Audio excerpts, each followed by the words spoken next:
여러분, 윌리엄 홀스트라고 하는 사람은 미국의 한 신문사의 편집인이었습니다. 그러니까 언론인인 거죠.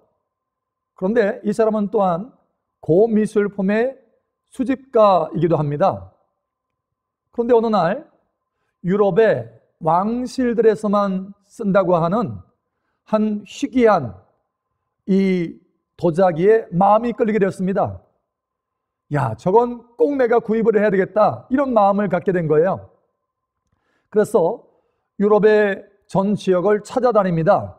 그것의 흔적을 찾아다니면서 그걸 만나면 반드시 구입해야 되겠다, 얼마를 주든지 간에 그걸 구입을 해야 되겠다 하고 찾아다닙니다. 수년을 찾아다녔다고 합니다. 그런데 찾지를 못한 거예요. 그렇게 안타까운 시간들을 보내다가 어느 날 소식을 들었습니다. 이 도자기가 이미 팔려갔다는 거예요. 미국의 어느 언론인 사업가에 의해서 그게 팔렸다는 것입니다. 그래서 이번에는 유럽이 아니라 미국에서 찾기 시작했습니다. 아주 오랜 시간을 들여서 찾고 찾다가 드디어 발견을 했어요. 그래서 그 사람의 이름을 알게 되었습니다. 그 이름이 적혀진 쪽지를 딱 보는데 충격을 받고 쓰러질 뻔했어요. 깜짝 놀라서 보니까 자기 이름이 거기에 쓰여 있는 것입니다. 아니, 내가 그 도자기를 구입을 했다고? 가만 생각해 보니까 아주 오래전에 그 희귀한 도자기를 자기가 많은 돈을 들여서 구입을 한 것입니다. 그리고 자기 집에 있는 아주 깊숙한 고미술품을 보관하는 그 장소에 깊숙이 보관해 놓은 거예요. 그리고 까맣게 잊어버린 것입니다. 여러분, 얼마나 어처구니 없는 일입니까? 이미 자기가 구입한 것을 그 보배를 간직한다고 깊은 곳에 넣어놓고 까맣게 잊어버린 거예요. 그리고 열심히 밖에서 찾아다닌 것입니다. 그것도 수년을요. 많은 노력과 시간을 들여서 찾아다니는 거예요. 여러분, 그런데요, 우리가 그렇다라는 것입니다. 여러분, 우리 안에 이미 보배가 있는데, 우리 안에 참으로 귀한 보화가 있는데 그것을 찾기 위해서 밖을 헤매고 돌아다닌다는 것입니다. 여러분, 이 보배가 무엇입니까? 이 보화가 무엇입니까? 미국의 한 도시에 큰 불이 난 적이 있습니다. 바로 시카고죠. 도시 전체가 완전히 전수할 정도로 큰 불이 일어났습니다. 근데 마침 그때 D.L. 무디 목사님이 그 시카고에서 교회를 섬기고 있었어요. 심호하고 있었습니다. 그 교회도 건물도 완전히 다 타버린 것입니다. 성경학교뿐만 아니라 주택도 완전히 다 타버렸죠. 그래서 멀리서 친구가 왔습니다. 위로해 주려고요. 아니, 모든 것이 다 타버렸으니 얼마나 고생이 많은가 하고 위로를 해줍니다. 그러자 무디가 그런 말을 합니다. 그렇지, 모든 것이 다 타버렸지. 그러나 제일 귀한 보배는 타지 않고 남아있다네, 그러는 거예요. 친구가 깜짝 놀라서 그런가, 불행 중 다행이네. 도대체 그것이 무엇인가? 라고 말하자 바로 그것은 내 안에 계신 예수님이시네 라고 말했다고 합니다. 여러분, 무엇이 보배인 줄을 알고 있는 거죠?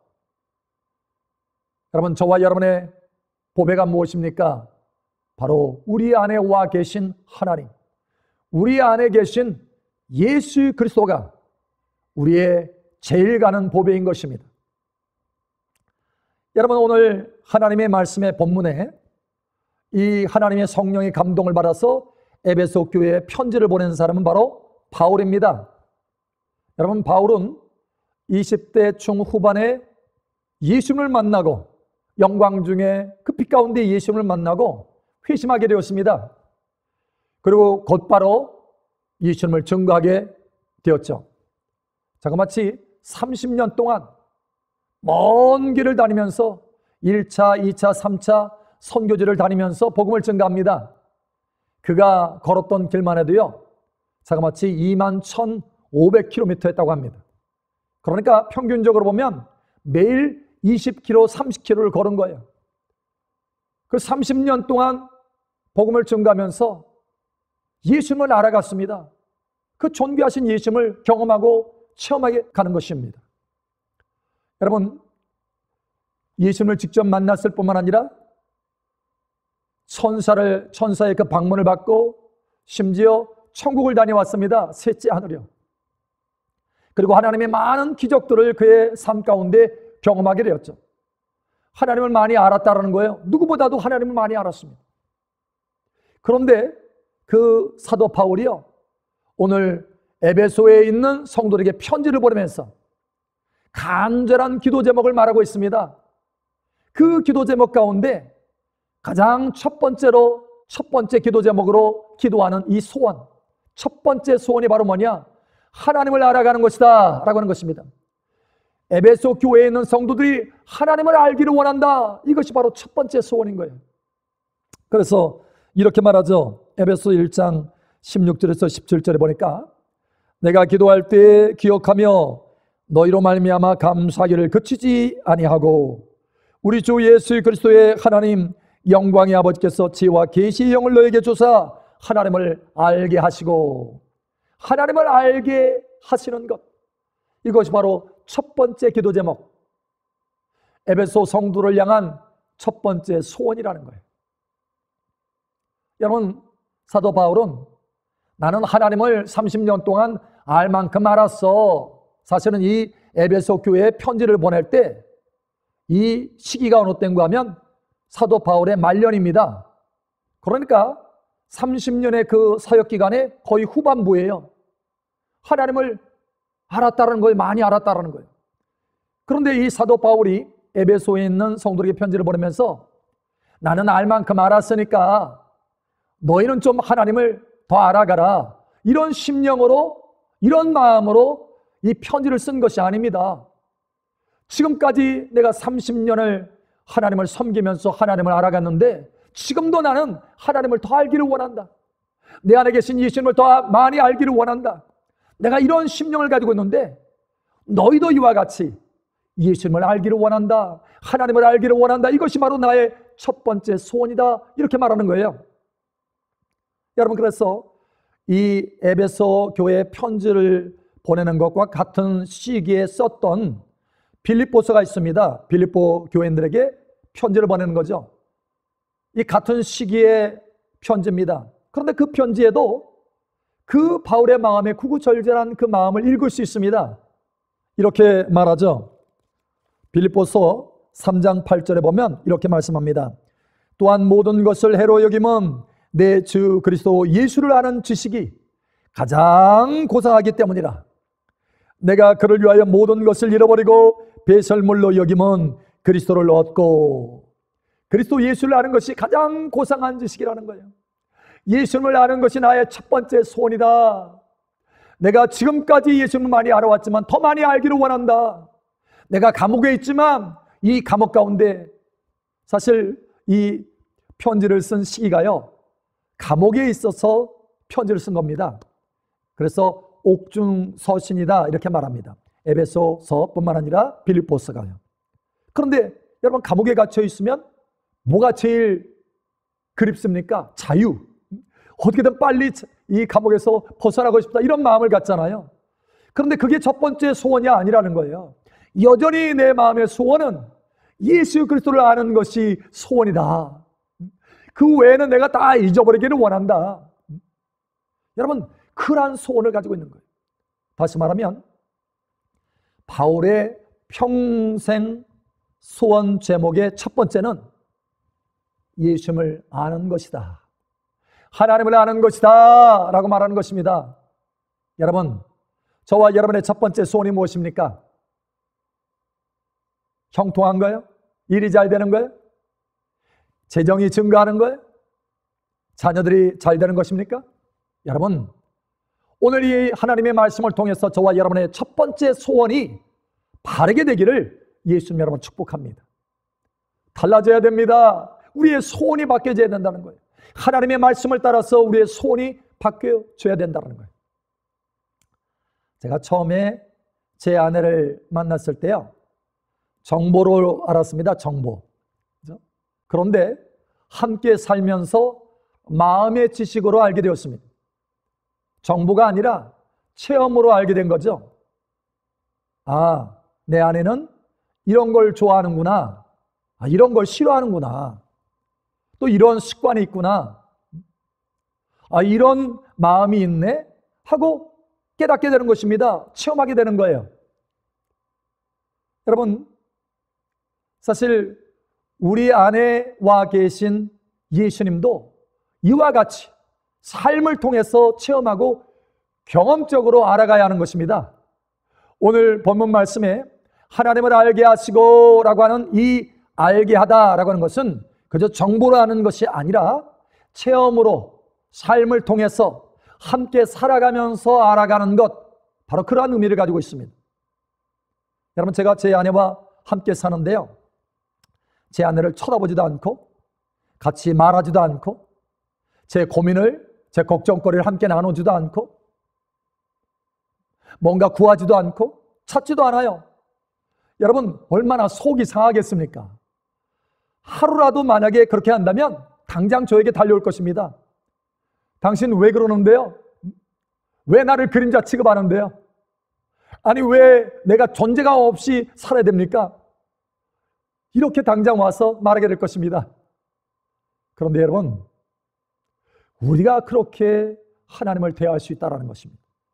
우리 안에 와 계신 예수님을 바라보지도 않고 의식하지도 않고 우리 안에 와 계신 예수님 앞에 대화하지도 않고 기도하지도 않고 구하지도 않고 도움을 요청하지도 않고 예수님이 내 안에 와 계시는지 그렇지 않은지 관심이 없는 거예요. 여러분, 우리가 그렇게 살아갈 수 있다고 하는 것입니다.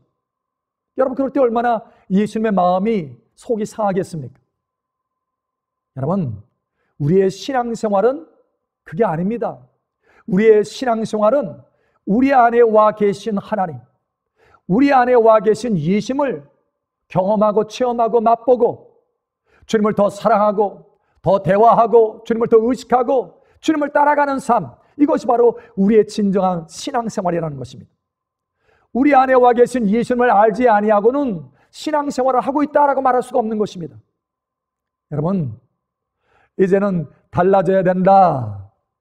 우리 안에 와 계신 보배로 오신 예수님을 알아가야 된다. 체험적으로 알아가야 된다.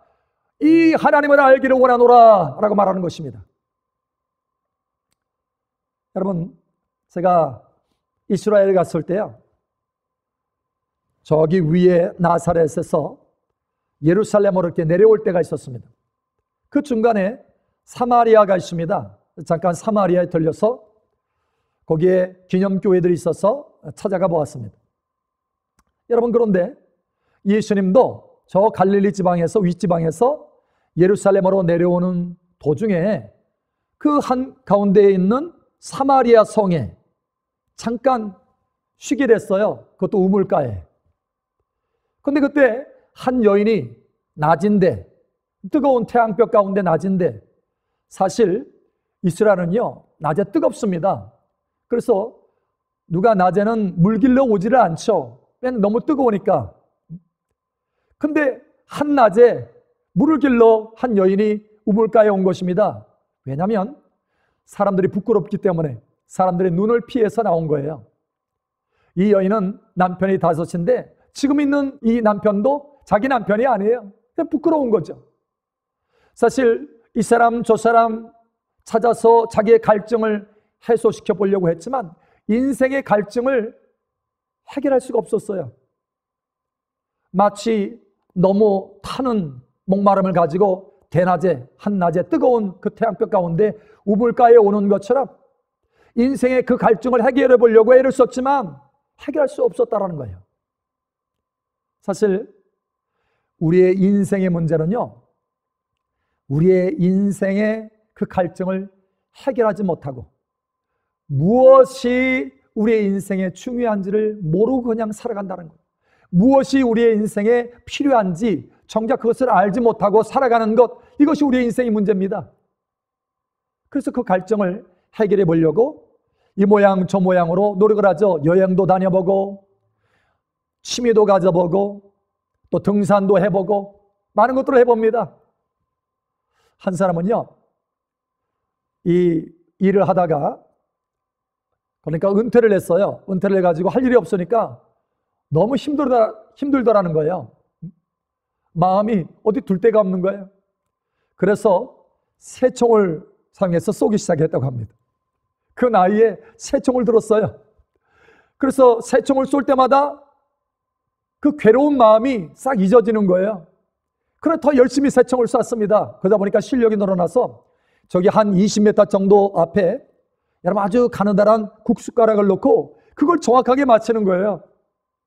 그 정도로 새총을 쏜 것입니다. 뭐 하려고요? 잊어버리려고. 그런데 여러분 그렇게 잊어버리려고 하는 그 모든 과정 가운데 인생을 잃어버리는 것입니다. 정작 중요한 것을 다 놓쳐버리는 거죠. 여러분 이렇게 갈증이 있는 거예요. 해결할 수 없는 갈증이 있는 것입니다. 이 여인이 그렇습니다. 그런데 예수님은 이 여인이 무엇이 필요한지를 알았습니다. 이 여인은 무엇이 필요한지를 알지 못해서 헤매고 돌아다녔지만 예수님은 알고 있었어요. 그래서 이 여인에게 이렇게 말씀합니다. 요한복음에 이렇게 말씀하죠. 요한복음 4장 13절에서 14절에 이렇게 말씀합니다. 예수께서 대답하여 이르시되 이 물을 마시는 자마다 다시 목마르느니와 내가 주는 물을 마시는 자는 영원히 목마르지 아니하리니 내가 주는 물은 그 속에서 영생하도록 솟아나는 샘물이 되리라. 예, 예수님은 알았어요. 이 여인에게 필요한 것이 이 우물물이 아니라 바로 영생의 물이라고 하는 것, 영생수라고 하는 것, 영생이라고 하는 것, 이것이 이 여인에게 필요하다는 것을 알았어요. 그래서 말씀합니다. 여러분, 영생이 무엇입니까? 요한복음의 17장 3절에 이렇게 말씀합니다. 영생은 곧 유일하신 참 하나님과 그가 보내신 자 예수 그리스도를 아는 것이니 영생이다라는 거예요. 여러분, 하나님을 알아가는 것이, 예수님을 알아가는 것이 영생이고, 그와 같이 하나님을 알아갈 때, 예수님을 알아갈 때 우리의 인생의 그 갈증이 해결이 될 수 있다는 거예요. 다른 것으로는 해결할 수가 없는 것입니다. 우리가 이 모양 저 모양으로 많은 것들을 밖으로 찾아다니지만 우리 안에 계신 예수님을 알아갈 때 진정으로 우리의 갈증이 해결될 수 있다는 거예요. 여러분, TV 프로그램 중에 그것이 알고 싶다라고 하는 프로그램이 있습니다. 여러분, 사람들이 궁금증을 가지고 그 프로그램을 보죠. 왜 보는가 하면 한 가지 호기심 때문에 그런 거죠. 여러분, 그래서 그것이 알고 싶다 이 프로그램을 통해서 다 끝나고 나면 그 호기심이 채워지기도 하고 채워지지 않을 때도 있고 이렇습니다. 여러분, 그런데 하나님을 알고 싶다. 여러분, 하나님을 알고 싶다라고 하는 이 마음을 가지고 하나님을 알게 되면 호기심만 채워지는 게 아닙니다. 바로 영생이 채워지는 것입니다. 우리의 인생에 하나님의 복이 채워지는 것입니다. 예, 그래서 인생이 달라지는 거예요. 특별히 여러분, 광야가 우리의 인생 가운데서 떠나게 되는 것입니다. 여러분, 어떤 사람은 저에게 질문을 합니다. 목사님, 언제 내 삶 가운데 광야가 떠나나요? 내 평생에 내 광야 생활만 해야 되나요? 여러분, 그렇지 않습니다. 사실은 광야는요, 잠깐 거치는 훈련 기간이에요. 하나님은 잠깐 거치도록 한 거지 평생토록 광야 생활을 하도록 우리를 부르신 것이 아닙니다. 이스라엘 백성들을 부르실 때 광야 생활하기 위해서 부르신 것이 아니라 가나안 땅으로 가도록 하는 그 여정 가운데 광야를 두신 것입니다. 사실 물리적으로는요, 광야는 한 2주 정도면 가는 땅이었습니다. 통과하는 땅이에요. 그런데 사실은 이스라엘 백성들이요, 하나님을 아는 것을 제일 첫 번째 소원을 두고 그렇게 하나님을 알아가고 하나님의 말씀을 배워가야 되는데 그것이 첫 번째가 아니고 먹고 마시고 사는 것, 여러분, 이것을 첫 번째 우선순위로 두었어요. 그 자기 고집 때문에 결국은 가나안 땅에 들어가지 못하고 40년 동안 광야에서 방황하지 않게 되었습니까? 여러분, 이것은 하나님이 원하시는 것이 아니었어요. 하나님이 원하시는 것은 짧게 광야 생활을 끝내고 그리고 가나안 땅을 누리는 것입니다. 가나안은 어떤 땅입니까? 여호수아를 통해서 그 가나안 땅에 있는 모든 7 족속을 다 이기지 않습니까? 승리하는 장소예요. 이기는 장소예요. 가나안 땅은. 거기는 승리가 있습니다. 거기 또 씨앗을 심어서 풍성함을 거둘 수 있습니다. 광야에서는 씨앗을 심을 수가 없잖아요. 그런데 풍성함이 있는 장소가 가나안 땅이에요. 거기는 안식이 있습니다. 평강이 있습니다. 바로 이렇게 천국을 경험하는 것이 가나안 땅입니다. 사실은 광야를 조금 경험하고 그것을 통해서 하나님을 아는 것을 우선순위로 삼게 되고 그래서 하나님을 더 깊이 알아가는 중에 가나안 땅의 승리와 풍성함과 평강을 누리는 것, 이것이 하나님의 부르심인 것입니다. 이제 광야가 속히 끝나게 되기를 축복합니다. 여러분, 그래서 호세아서에 보면은 거기에 이스라엘 백성들이요, 하나님을 아는 것을 우선순위에 두지 않고 눈이 밖으로 나가 있어요. 하나님을 바라보는 것이 아니라 다른 것을 추구합니다. 그래서 결국은 하나님이 이스라엘 백성들에게 주었던 그 풍요로움을 빼앗습니다. 그리고 잠깐 동안 광야 기간을 거치게 만듭니다. 광야 생활하는 동안에 오직 하나님만 의지할 수밖에 없잖아요. 하나님만 바라볼 수밖에 없잖아요. 그래서 하나님을 알아가게 됩니다. 점점. 그러다 보니까 하나님을 더 깊이 알아가게 되고 하나님을 사랑하게 되고 하나님의 말씀에 순종해야 되겠다라고 하는 그 중심이 바로 새겨지는 거예요. 그때서야 비로소 광야에서 하나님께서 풍성함의 문을 열어주신다, 이렇게 말씀합니다. 광야가 왜 필요하느냐? 하나님을 알아가는 것, 그것이 첫 번째 우선순위로 세워지도록 하는 것입니다. 그리고 나서 풍성함의 문이 열어진다는 거예요. 그래서 이 호세아서에 이렇게 말씀하는 장면이 나옵니다. 호세아 6장 3절에 보면, 그러므로 우리가 여호와를 알자, 힘써 여호와를 알자. 예, 우리가 이 광야 생활을 빨리 끝내고 하나님이 원하시는 그 풍성한 가운데 들어가기를 원하면 너희가 하나님을 알아야 된다. 힘써서 여호와를 알아야 된다. 이것이 하나님이 원하시는 것이고 하나님이 기뻐하시는 것이다. 광야를 빨리 끝내는 길이다, 이렇게 말하는 거예요. 또 뿐만 아니라 호세아 6장 6절에 보면 이렇게 말씀합니다. 나는 인애를 원하고 제사를 원하지 아니하며 번제보다 하나님을 아는 것을 원하노라. 여러분, 하나님 앞에 드리는 제사와 번제가 얼마나 귀합니까? 그런데 그거보다 더 원하는 것이 있다라는 거예요. 하나님을 아는 것을 원하노라 라는 거예요. 그것이 우선순위라는 거예요. 번제보다, 제사 드리는 것보다 그것이 우선순위다. 첫 번째 소원이 되어야 된다라는 거예요. 여러분, 저와 여러분의 보화가 어디 있습니까? 바로 우리 안에 와 계신 예수님이 저와 여러분의 보배이십니다. 이제는 사도 바울처럼 하나님이 그토록 원하셨던 것처럼 우리 안에 와 계신 예수님을 알아가는 것, 하나님을 알아가는 것을 인생의 첫 번째 소원으로 두시길 바랍니다. 그럴 때 우리의 속에 있는 갈증들이 해결됩니다. 그럴 때 영생이 채워집니다. 그럴 때 광야가 끝나게 됩니다. 그럴 때 진정으로 하나님이 기뻐하신다는 거예요. 여러분, 이제는 하나님을 알아가는 것을 첫 번째 소원으로 두어서 저와 여러분의 인생에 놀라운 변화가 일어나고 승리와 평강과 풍성함이 저와 여러분의 삶 속에 나타나기를 예수님의 이름으로 축복합니다.